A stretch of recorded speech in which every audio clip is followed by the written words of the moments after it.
Hey, Rebuild family, welcome back to another episode. I'm really excited today because today we have a guest joining we've been friends for quite some time.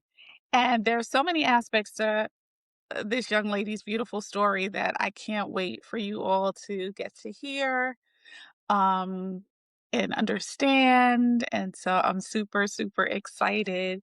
So I would love to welcome to the Rebuild podcast, Leela. Say hey. Hey y'all. Hey everybody. How y'all doing tonight?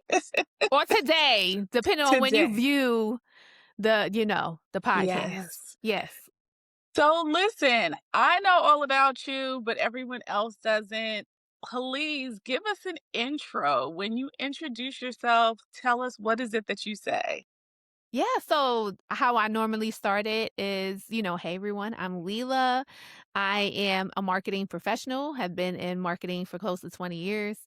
I also am a host. I used to host a IG series called No Hump Wednesdays when I centered myself around my celibacy journey. And I'm also an author. I wrote a book called How to Get a Degree in Celibacy 10 Steps to Keeping Your Lips Closed. And I garnered a nice fan base off of that book. But now we're in the rebuild. So this is perfect, Tiffany. We're in the rebuilds. And people are gonna be like, "Who is Leela?" And we're gonna get Right. into that and why the name change and all the stuff. So, yeah, that's me. That's you. I love that. I love that. Well, I guess as they say, let's start at the very beginning. A very good place to start.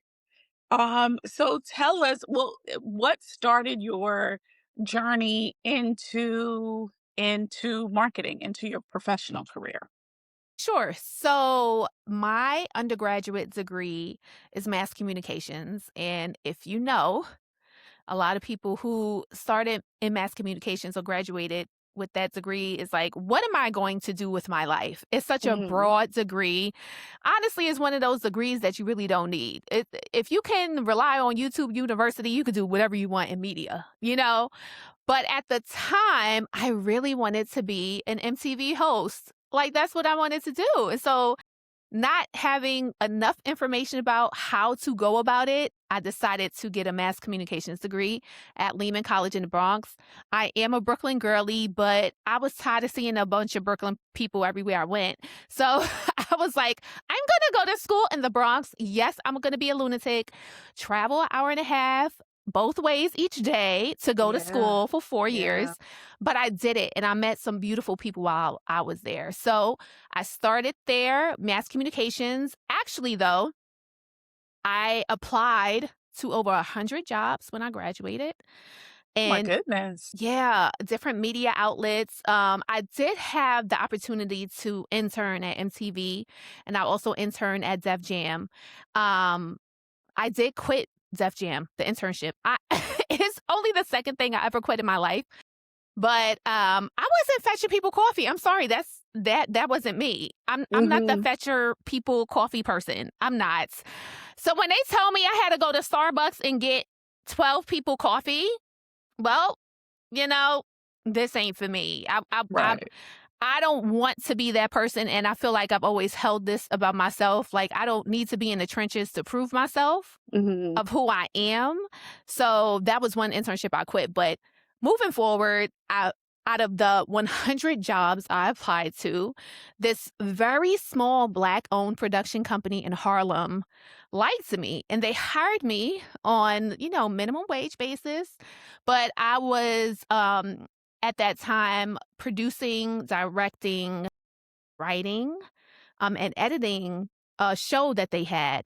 And I was also a host. So I did a lot of work with that company for a year and a half where I was interviewing celebrities on red carpets. That's kind of where I started my career when it comes to media. And then did that for, a year and a half. And then things happened. I was fired. And, Mm. Been there. Been there. and after being fired because of a egotistical thing I did at the time, a friend of mine introduced me to marketing, and I've been in marketing ever since. Wow. So what was the thing? What was the thing that made marketing click for you? What happened that you were like, "Oh yeah, this is my lane. This is like where I belong." Well, for me, funny enough, the first gig I ever did, which is super hilarious. I don't know if you remember the Bee movie. Yes. Yes. So Yes. I was a part of the marketing campaign for that, and we had to dress up as bees in Central Park. They hired 100 people to dress up as bees in Central Park, and we had to do some type of choreographed movement. I can't remember everything, but all I know, I was getting paid $300 for 2 hours, and I said, "What else I got to do? How do I do this again? I'm in there like swimwear." So tell me more. So that was my introduction to it, and what's so funny about marketing, there's so many different levels to it that people don't understand.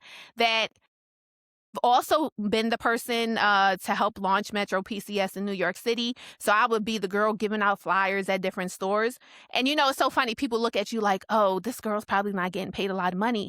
But to launch a new company and you're the one giving out the flyers, you're actually getting paid pretty well. You know what I Wow. mean? Wow. So that is how I kind of started my career. And now I am pretty much at the quote unquote, I'm going to say quote unquote highest level of it, and which is called the tour manager. So now 6 months out the year, I travel with different companies and marketing campaigns to promote either a new product or to, lead a project. So those are the different things that I do now. And I have been doing that consistently for 3 years, but I have been doing it overall for close to 20. Wow, I love that. I think that's so interesting. I think there's so much about marketing that people don't know, and I know that you shared about, maybe handing out the flyers or introducing a new business. What else is there that what would be something very surprising for us to find out about marketing? The most surprising thing is the things that some of these companies have you do. What's the craziest thing that you've ever had it done? I mean, you don't have to disclose the company, but No, I mean, hey, this was a viral. Well, it could have been viral. Let me tell you, because I started in this industry so early, the things that I was doing could have gone viral, but these are like these marketing campaigns that were huge at the time. So, I'm going to mention it because it was in the news and everything. But Charmin restrooms in Times Square, they actually rented out like the old Disney store, and it was Charmin restrooms, and we would clean the bathrooms. So the way it would work is once you come inside, it was like a full experience. We had mascots for toilet paper, honey. We were giving out, you get a chance to choose the soft or the strong. Like, it was Mhm. such a cool campaign. We had a stage, people would come to dance, and it was literally just promoting free restrooms in Times Square. Because when tourists would come to the city, like, where can I go to the bathroom besides Macy's? Right? yes, Or yes. possibly the McDonald's on 42nd. So we had this cool layout, and it was like 15 stalls, if I remember correctly. And we would have to clean the restroom every time one person would come out the bathroom. Oh, So, wow. girl, I was cleaning toilets. I That love that. that was me in 2008. And that's where I met a lot of my good friends that we're still friends to this day, because that was such a fun program. Kim Kardashian wound up, and I'm not trying to push her too much. Thank you, Lord. Anyway, but she was like an ambassador one year. So we had celebrities that was ambassadors for Charmin, that would come Mhm, by and do things. So whenever we would have a celebrity come by, it was always mhm. crowded. People wanted to take pictures and stuff like that. But this program started, I believe, 2007, but I wasn't on it until like 2009. And it ran for like 5 years every holiday season. So it would run from like Thanksgiving through New Year's Eve for 5 years. Wow, that is unbelievable.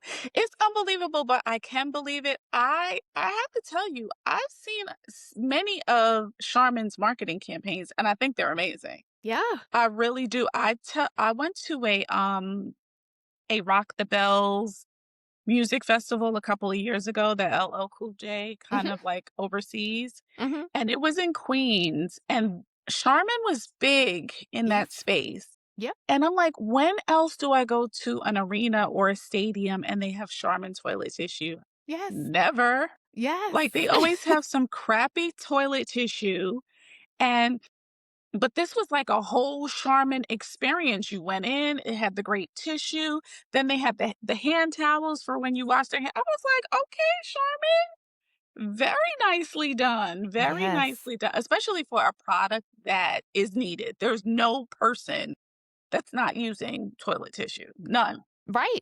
Yeah, Right. So yeah, that's probably one of my favorite projects, but also kinda like you'll hear some judgment where people are like, "I would never clean a toilet." But when you're doing it with your friends, right? Like, yeah, we're cleaning toilets with our friends. But girl, I got to spill a little tea. Women are nasty. absolutely, absolutely. Be They're like, disgusting, a- absolutely. and I'm like, we're coming in here after you. So, like, to clean, but we don't need to do a deep clean after every person, but Yeah. geez. Yeah.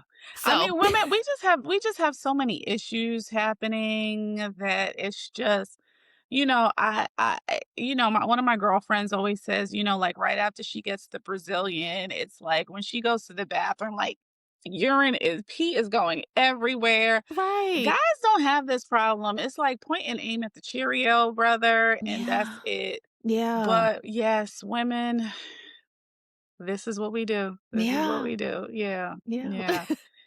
Oh my goodness. So that sounds, I mean, it just really sounds exciting. It just really sounds exciting. Have you had at any point did you think about going into a different part of marketing? Not really. I love people. Mhm. I have had the opportunity to be a producer on a few projects, but that work is tedious as well. I will Yeah. say being like on the ground, working the activation, being with people is the highlight of my day. But I will say it is kinda draining because at the end of the day, I wanna go to the hotel or go back home and I just wanna rest. Like, I don't wanna talk to people on the phone, talk to my friends, be like, "We gotta talk on my day off." I've Yeah. been talking to Yeah. sometimes it can not saying thousands, but at least hundreds of people each day, so Mhm. it can be draining. Mhm. But the work of a producer is 10 times more than what I do, you know? Right. And so and they are paid on salary, but they're working way over 40 hours a week, you So can know? you make the connection for me between producing and being in marketing? Yeah. Because I hear there are producers, there are music producers, there are movie producers, there are lots of different types of producers. So give us a Yes. little insight. Yeah, sure. So, a marketing producer is someone who is working directly with the client to help put their vision together and make sure all the moving parts are going to happen on the day of an event. So, for instance, they're the ones that is coming up with like the blueprint of what the activation is going to look like, making sure that they hired the right agencies to come together because it's a collaborative project most of the time, right? Because you have people building these intricate displays, Mhm. and then making sure everything is fine tuned for the day of either the activation day or week or month or however long the activation is. So that work, it's a lot. And a lot of times they always have more than one project. So they're working with more than one client, which means they're flying in and out to different cities just to make sure that the activation is built the way it's supposed to be built, and then they're flying to the next city, making sure that the next project is doing what it needs to do. So, producer's job is way more work than what I do, to be honest. And I love what I do. So, producer, y'all got it. Y'all can have it. Unless I can be remote and working, doing what I need to do, but the amount of times they fly every year, and a lot of these producers have families at home, Wow. so it's a lot of work. It's a lot of work, but, somebody's gotta do it. Someone's gotta do it, absolutely. I wonder 2 things. I wonder if you've had or I'm sure you have, what activation just went horribly, horribly wrong? And since we're at the Rebuild podcast, how did you recover from it going horribly wrong? That's a great question. Let me think because I've worked on her. So, with her cursing, I said, "Well, now you have to leave because you're not gonna disrespect me because I didn't disrespect you. You have your phone out, like, I don't know what you're trying to record." And I supported the team lead by saying, "Okay, she's recording now, you record because she can edit this video any way she want, but you have the Right. original." And I told her that, and I made sure she had that on camera. I was like, "Okay, I see you have your camera, you're recording." I told the team lead, "You record as well." And it blew up so bad that I had to call the police. And luckily, it was a festival, so it was a lot of cops around. Cop came over, escorted her off the footprint.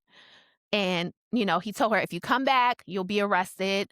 She winds up coming back because she said she left her sweater. And I told her, I said, "Listen, you can't be here for long. You got to find your sweater in like 2 minutes because you got to go." And her sweater wasn't there. And it, what kind of sucked about that situation is that the staffing agency that my company used, the woman was not on my side.